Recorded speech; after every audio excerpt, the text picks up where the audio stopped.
अस्सलाम वालेकुम student, welcome to my YouTube channel. तो आज की इस वीडियो में नेक्स्ट थ्योरम पढ़ेंगे कि इस थ्योरम में हमें क्या कह रहे हैं। ठीक है, तो थ्योरम बहुत ही मोस्ट इंपॉर्टेंट है। ठीक है, तो समझे, गौर से समझे कि क्या कहता है। ठीक है, let H1 and H2 are two सब group of a group G। कहता है कि हमारे पास दो सब ग्रुप है G के।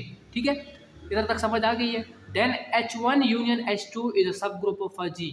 कहता है कि हमारे पास गिवन है दो सब ग्रुप G के, और then H1 union H2 is sub group of a G। तो H1 और H1 यूनियन H2 वो भी सब ग्रुप ऑफ अ G होगा। ठीक है, if and only if H1 is a subset of H2 और H2 is a subset of H1।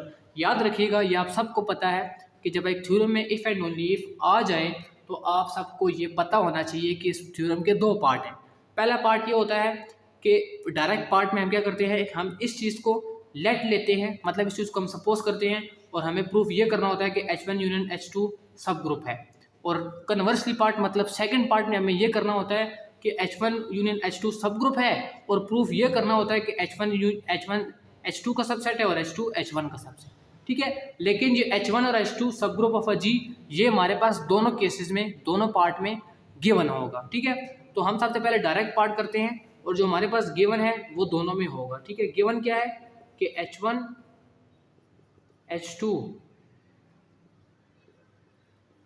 सब ग्रुप ऑफ अ G, ये हमारे पास गिवन है कि ये G के सब ग्रुप हैं दोनों। ठीक है, अब हमें लेट लेते हैं। मैंने क्या कहा है कि पहले ये लेट लेंगे कि H1 सबसेट है H2 का।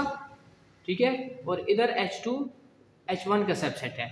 ठीक है, हमें प्रूफ क्या करना है कि H1 यूनियन H2 सब ग्रुप है G का।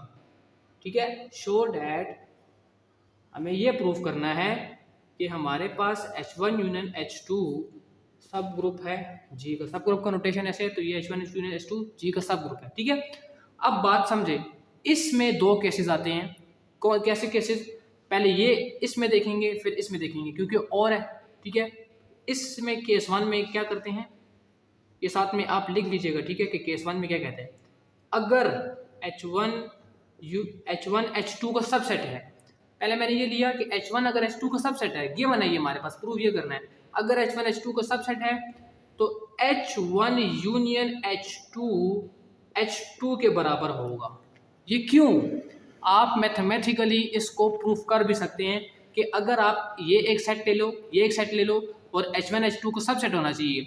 अगर आप उन दोनों का यूनियन लोगे तो उस वो H2 के बराबर ही आएगा। ये आप सबको पता होना चाहिए। ठीक है, क्योंकि आप ये मैथमेटिकली प्रूफ कर भी सकते हो। ठीक है, इसमें क्या होता है, अब H2 क्या है, H2 क्या गिवन है, H2 सब ग्रुप है। अब अगर H2 सब ग्रुप है तो जो चीज़ इसकी इक्वल होगी वो भी सब ग्रुप होगी, लाजमी बात है। तो मेरे पास H1 यूनियन H2 ये भी सब ग्रुप है G का। तो पहले केस में मैंने ये प्रूफ कर लिया कि H1 यूनियन H2 सब ग्रुप है G का। क्लियर है, बात समझ आ गई है। अब मैं ये वाला केस लूंगा, केस 2 में मैं क्या लूंगा कि H2 सबसेट है H1 का। इसमें अगर मैं H1 यूनियन H2 ले लूं तो ये बराबर आएगा H1 के।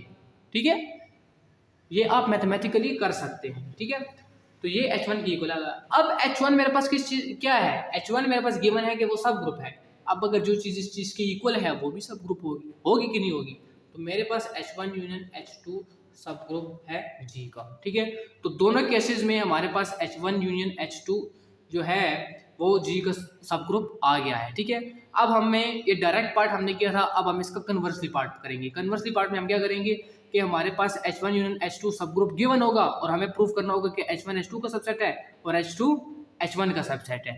ठीक है, देखिए अब हम पढ़ेंगे इसका कन्वर्सली पार्ट। इसका कन्वर्सली पार्ट क्या कहता है। ठीक है, इधर आप लिख लें कि ये हम कन्वर्सली पार्ट कर रहे हैं। अब इसमें हम क्या करेंगे कि हमारे पास H1 H2 सब ग्रुप ऑफ G है, तो गिवन होगा दोनों में ही। ठीक है, अब हमारे पास गिवन है कि H1 यूनियन H2 सब ग्रुप है G का, और प्रूफ करना है कि H1 सबसेट है H2 का और H2 H1 का सबसेट है।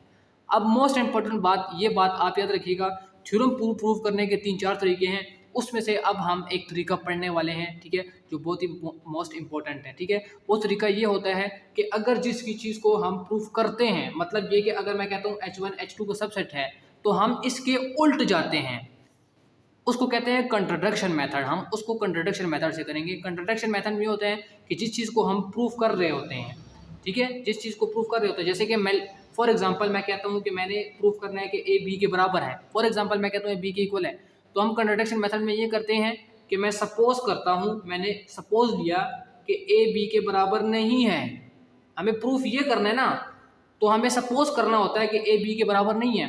तो फिर लास्ट में हमारे पास कुछ ऐसा आ जाता है जो हमारे पास जो चीज़ गिवन होती है वो उसके खिलाफ होती है, मतलब वो उसके खिलाफ होती है। तो फिर हम फिर लास्ट में ये कह देते हैं कि ये कंट्राडिक्शन आ गई है। क्यों आई है? क्योंकि हमने जो चीज़ लेट ली थी वो गलत थी, वो चीज़ हमने जो ली थी वो गलत थी, तो इसलिए जो चीज़ हमने प्रूफ करनी थी वही है इसका प्रूफ। ठीक है, तो यही इस कंट्राडिक्शन मेथड में हम करते हैं। ठीक है, तो आप आते हैं इसमें क्या होता है। ठीक है, सबसे पहले आपको मैं ये बता दूं कि अब H1 सबसेट है H2 का, तो मैं कहूँगा लेट H1 H2 का सबसेट नहीं है इसमें, जैसे मैंने अभी इसके पहले एग्जांपल बताई। अब मैं कहता हूँ कि H1 H2 के सबसेट नहीं है। ठीक है, और मैं ये भी कहता हूँ कि H2 H1 का भी सबसेट नहीं है। ठीक है, H1 जब H1 H2 का सबसेट नहीं है तो ये मतलब हम इसको क्रॉस करते हैं कि ये इसमें वो मतलब इसका सबसेट नहीं है। ठीक है, अब H1 H2 का सबसेट नहीं है, H2 H1 का सबसेट नहीं है। अब मैं बताता हूँ, तो कहता है कि अब H1 क्या है, गिवन है कि सब ग्रुप है। सब ग्रुप है, सबसे पहले तो एक सेट है, तो सेट में इस H1 में कोई ना कोई एक एलिमेंट होगा। तो मैं कहता हूँ कि चलो एक ऐसा एलिमेंट आता है, देयर एग्जिस्ट, मैं कहता हूँ एक एलिमेंट है ए H1 में है वो। ठीक है, अब अगर H1 H2 का सबसेट नहीं है, मतलब ये कि H2 में जो एलिमेंट है वो H1 में नहीं है, तो मतलब ये एक दूसरे के बिल्कुल जुदा है। तो जो एलिमेंट H1 में होगा वो एलिमेंट कभी भी H2 में नहीं होगा, और जो एलिमेंट H2 में होगा वो एलिमेंट H1 में नहीं होगा। क्लियर है? ऐसे ही जैसे कि H2 के लिए अब करते हैं, तो H2 के लिए मैं कहता हूँ कि चलो H2 में हमारे पास एक एलिमेंट है B। ठीक है, अब जो एलिमेंट B2 का होगा वो H2 का होगा वो H1 का कभी नहीं होगा। ठीक है, तो वो H1 का कभी नहीं होगा। अब हम लेते हैं ये वाला पार्ट और ये वाला पार्ट, इसको उठाते हैं, इसको लिखते हैं यहाँ पर। ठीक है, लिख लिया अब हमने। ठीक है, ये H1 है, सॉरी ये H2 है। ठीक है, अब हम क्या करते हैं, लेट लेते हैं। ये हमारे पास गिवन है कि H1 यूनियन H2 सब ग्रुप ऑफ G है, तो मैं दो एलिमेंट यहाँ से लेता हूँ, H1 यूनियन H2 से मैं लेता हूँ। ठीक है, मैंने दो एलिमेंट यहाँ से ले लिए। अब मैं कहता हूँ कि A B belong H1 union H2। ये क्यों कह रहा हूँ मैं? कहता है कि इसमें क्लोजर प्रॉपर्टी होल्ड होती है। क्यों होती है? क्योंकि H1 यूनियन H2 सब ग्रुप ऑफ G है। क्योंकि H1 यूनियन H2 खुद के लिए भी तो एक ग्रुप बनाता है, तो क्लोजर प्रॉपर्टी तो होल्ड होगी। ठीक है, अब अगर ये A B element H1 union H2 में भी है, तो ए बी एलिमेंट H1 में भी होगा और ए बी एलिमेंट H2 में भी होगा। इधर फिर से दो केसेस आते हैं, इस केस में करेंगे और इस केस में हम दोनों देखेंगे। ठीक है, तो सबसे पहले पहला केस देखते हैं कि इस केस में क्या होता है। ठीक है, तो देखते हैं पहला केस 1 में देखते हैं कि केस 1 में क्या होता है। ठीक है, तो ये लेंगे सबसे पहले हम कि अगर मेरे पास ए बी H1 में बिलोंग कर रहा है तो ठीक है। अब साइड पे जरा आ जाए, एक बात सुनिए। अब अगर मैं कहता हूँ लेट एक एलिमेंट है वो H1 में है, तो उसका इनवर्स भी H1 में होगा। क्यों? क्योंकि H1 मेरे पास गिवन है कि वो सब ग्रुप है, तो उसका इनवर्स भी H1 में होगा। तो मैं कहता हूँ कि अगर ये एक इनवर्स में एलिमेंट इसके साथ लगा दूँ तो वो तब भी H1 में मौजूद होगा, क्योंकि H1 में सब ग्रुप है और सब ग्रुप में ये प्रॉपर्टी होल्ड होती है।